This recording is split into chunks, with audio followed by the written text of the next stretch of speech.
എന്റെ ഭരതന്റെ സിനിമയൊക്കെ സാധാരണ മനുഷ്യ സിനിമകളായിരുന്നു. വളരെ സാധാരണക്കാരായ മനുഷ്യൻ. ഏതൊക്കെ തരം മനുഷ്യൻ? നേരത്തെ പറഞ്ഞ പോലെ അമ്പലത്തിലെ മേൽശാന്തിയും പാവപ്പെട്ട നമ്പൂരി സ്ത്രീയും, പിന്നെ ജീവിതത്തിൽ നിന്ന് മാറ്റി നിർത്തപ്പെട്ട ആൾക്കാരുടെ, അതായത് തകര എന്ന് പറഞ്ഞു കഴിഞ്ഞാൽ കാള കച്ചവടം നടത്തുന്ന, കാളയെ കൊണ്ടുള്ള ചില സംഭവങ്ങൾ നടത്തുന്ന ആളുകളുടെ സാധാരണക്കാരൻ. ചാട്ട എന്നൊരു സിനിമ കറക്റ്റ് കാളക്കച്ചവടക്കാരുടെ സിനിമ. അമരൻ മത്സ്യത്തൊഴിലാളികളുടെ ജീവിതം പ്രതിപാദിക്കുന്ന സിനിമ. വെങ്കലം ഓട്ടുപാത്ര കച്ചവടം നടത്തുന്നവരുടെ സിനിമ. വിലാപനീന്റെ നുറുകുവട്ടം മർമ്മരം അധ്യാപക ജീവിതത്തെ പരാമർശിക്കുന്ന സിനിമ.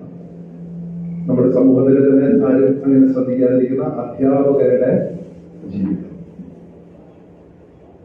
താഴ്വാരം, അതും സാധാരണക്കാരായ തൊഴിലാളികളുടെ ജീവിതത്തെ പരാമർശിക്കുന്ന സിനിമ. ഇത്തരം സിനിമകളാണ് പലരും ചെയ്തത്.